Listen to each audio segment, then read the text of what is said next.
High friends, welcome back to my channel. আর এখন কথা বলবো হচ্ছে তাণ্ডব সিনেমাটার ট্রেলার নিয়ে। অবশ্যই ট্রেলার দু একদিন আগেই বেরিয়ে গেছে, ট্রেলার নিয়ে প্রচুর কথা হয়েছে। কিন্তু পাশাপাশি যেটা নিয়ে কথা বলবো সেটা হচ্ছে যে এই সিনেম্যাটিক ইউনিভার্স যেটা ক্রিয়েট করা হয়েছে, যেখানে কিন্তু আরফান নিসোর সাথে সাকিব খান কাজ করলেন প্রথমবার। এখানে সাথে দেখা যাচ্ছে সিয়াম আহমেদকে। তো এই যে ওয়ার্ল্ড বিল্ডিংটা হয়েছে, এই ওয়ার্ল্ড বিল্ডিংটা কিভাবে ফিজিবল হলো এবং কেন পশ্চিমবঙ্গে এরকম ওয়ার্ল্ড বিল্ডিং করা যাচ্ছে না, তো সেই সমস্ত জিনিস নিয়েই কিন্তু কথা বলবো বেসিক্যালি এই ভিডিওটাতে। ভিডিওটা খুব একটা বড় নয়, জাস্ট কয়েকটা ইম্পর্টেন্ট পয়েন্ট শেয়ার করব।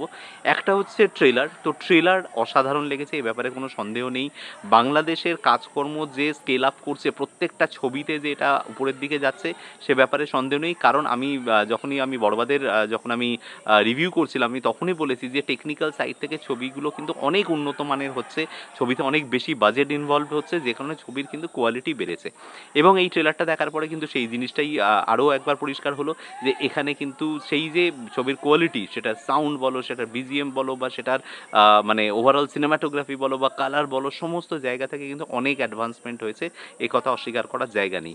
ট্রেলারের ভালো দিক যদি বলতে হয় তাহলে অবশ্যই ট্রেলারের মধ্যে তো এটা একদম বলা যেতে পারে, মানে কি বলবো, এটা একদম টেলার মেড একটা ট্রেলার আর কি, ট্রেলার কাট বলা যেতে পারে একটা ট্রেলার। সেটা হচ্ছে যে সাকিব খানের, এবং সাকিব খানকে কিন্তু পুরো ট্রেলারটার মধ্যে সাকিব খানের মানে ওই অরাটাকেই কিন্তু দেখানো হয়েছে। এবং রায়হান রাফি চেষ্টা করেছেন যতটা পারা যায় সাকিব খানকে ইউজ করার এই ট্রেলারের মধ্যে। এই ট্রেলারের যেটা মানে যেটা বলা যেতে পারে মাস্ক লুকটা রয়েছে, সেখান থেকে শুরু করে অন্য যেভাবে যে লুকসগুলো রয়েছে, যেভাবে ফাইট কম্পোজ করেছেন বা ইয়ে করেছেন, সমস্ত কিছু কিন্তু একদম সাকিব খানকে মাথায় রেখে উনি কিন্তু 100% সাকিব খানকে ইউটিলাইজ করতে চেয়েছেন। এবং আমার ধারণা পুরো সিনেমাটাতেও হয়তো খুব ভালোভাবেই পেয়েছেন। তো সেই জায়গা থেকে আমার কিন্তু ট্রেলারটা বেশ ভালো লেগেছে। এবং ট্রেলারটার মধ্যে একদম সবথেকে যেটা ইম্পর্টেন্ট আমার মনে হচ্ছে, কোনো কিন্তু গিভ অ্যাওয়ে নেই। মানে আজকে সিনেমা রিলিজ হয়ে যাওয়ার পরে ট্রেলার এসছে, আচ্ছা অনেকের মনে এটা নিয়ে প্রশ্ন, সিনেমা রিলিজের পরে ট্রেলার, এটা কোনো নতুন ব্যাপার নয়। 70-এর দশকে, 80-র দশকে, 60-এর দশকে এরকম হামেশাই হয়েছে। সত্যজিৎ রায়ের বহু সিনেমার এরকম কিন্তু ট্রেলার ছবি রিলিজের পরে হয়েছে। তো এটা নতুন কোনো ব্যাপার নয়। এটা একটা বলা যেতে পারে একটা বিপণন কৌশল, সেই জায়গাটা খুব ভালো ওয়ার্ক করছে, কারণ এখন অবধি পশ্চিমবঙ্গে ছবি রিলিজ হওয়া বাকি আছে। তো সেখানে এই জিনিসটা নিয়ে কোনো সমস্যা নেই। এবং যেটা বলছিলাম সেটা হচ্ছে যে যেটা সবথেকে ভালো হয়েছে সেটা হচ্ছে যে এখানে কোনো গিভ অ্যাওয়ে করে দেওয়া হয়নি। গল্পটা একেবারে বলে দেওয়া হচ্ছে না ট্রেলারে। খুব সংক্ষিপ্ত ছোট্ট ট্রেলার, বাট ভীষণ স্মার্ট একটা এডিটিং হয়েছে ট্রেলারে। ট্রেলার প্রসঙ্গে বললাম, এবার যেটা বলবো যে এই ওয়ার্ল্ড মানে একটা ইউনিভার্স বিল্ড করার যে ব্যাপারটা না, যে সাকিব খান রয়েছে, সিয়াম রয়েছে, তারপরে এখানে নিশো রয়েছে, কী করে এদেরকে একসাথে নিয়ে আসা হলো, তা আমার যেটা ধারণা সেটা হচ্ছে যে এইটা কিন্তু খানিকটা হলেও রায়হান রাফির জন্য পসিবল হয়েছে। এই রায়হান রাফির কিন্তু একটা অরা চলছে, এবং যে কোনো ডিরেক্টরের এরকম না একটা ফেজ থাকে। এই ফেজটা একটা সার্টেন টাইমের পরে গিয়ে কিন্তু শেষ হয়ে যায়। ধরুন 10 বছর কি 15 বছর একটা ব্লক হয়, সেই টাইমটা কিন্তু এই ডিরেক্টরটা অসাধারণ কাজ করে। Raihan Rafi is basically going through that phase. তার যদি পরপর ছবিগুলো দেখেন আর কি, মানে সুড়ঙ্গ হিট করার পরেই তারপরে তুফান হিট করলো, এবং আজকে তাণ্ডব কিন্তু মার্কেটে তাণ্ডব করছে।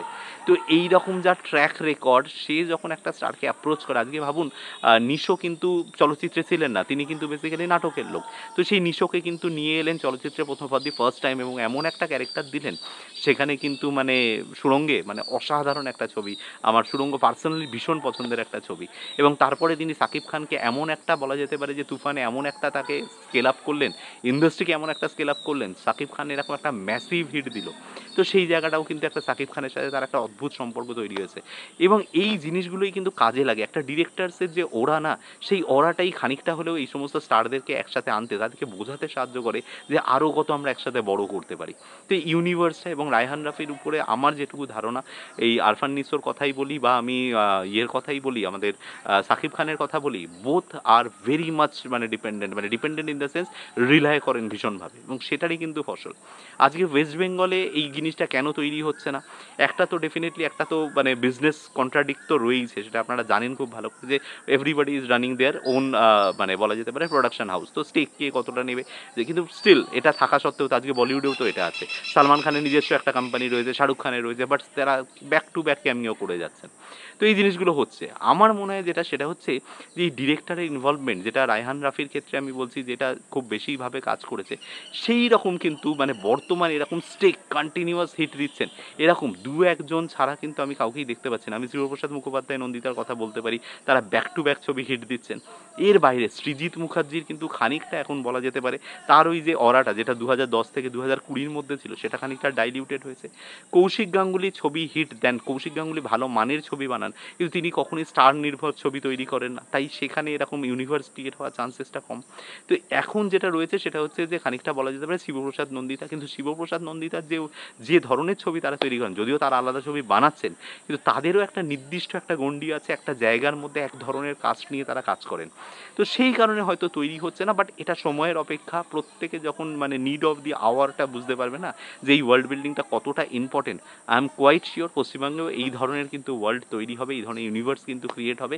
এবং আমাদের বলা যেতে পারে যে বুম্বাদা, এখানে জিৎ, এখানে দেব এবং মানে এরা সবাই মিলে কিন্তু একসাথে ডেফিনেটলি ছবি বানাবে, আর বানাবে নাই কেন। আর এই ওয়ার্ল্ড বা ইউনিভার্স ক্রিয়েশনের কথা পশ্চিমবঙ্গকে মানে পশ্চিমবাংলার ফিল্ম ইন্ডাস্ট্রিকে নতুন করে কি শেখাবেন? তাদের পিক টাইমে বুম্বাদা, তাপস পাল, অভিষেক চ্যাটার্জি একসাথে ছবি করেছেন। বুম্বাদা, এখানে চিরঞ্জিত, অভিষেক চ্যাটার্জি বা তাপস পাল এরা একসাথে বহু ছবি করেছেন, তাদের পিক টাইমে করেছেন। এবং একটা সময়ে যখন মোটামুটি তাপস পাল আর প্রসেনজিৎকে একদম চিরপ্রতিদ্বন্দ্বী ধরে নেওয়া হতো, তখনও তারা কিন্তু একসাথে বহু সিনেমায় পাঠ করেছেন। সুতরাং it's not about the interest of the people, it's about the right script, it's about the right director, it's about the right approach. Maybe হয়তো নতুন কেউ সেই অ্যাপ্রোচ নিয়ে যেতে পারেন, তবে এই অ্যাপ্রোচটা যদি হয় সেই ডিরেক্টরের অরা বা সেই ডিরেক্টরের যদি সেই মানে জায়গাটা মানে যদি বলা হয় যে সেই ব্যাপারটার উপরে ওনারা ট্রাস্ট করেন, এই ওয়ার্ল্ড বিল্ডিংটা কিন্তু বা ইউনিভার্স বিল্ডিংটা কিন্তু সময়ের অপেক্ষা, যুগের মানে তাল মেলানোর জন্য এটা করতেই হবে। এই ছিল আমার রিভিউ, বলা যেতে পারে, বা তাণ্ডব নিয়ে কিছু কথা আপনাদের জন্য সামনে রাখলাম। যদি ভালো লেগে থাকে তাহলে ভিডিওটাকে লাইক, শেয়ার, চ্যানেলটাকে সাবস্ক্রাইব করে নেবেন। দেখা হচ্ছে আপনাদের সাথে পরের কোনো ভিডিওতে। Till then, bye by.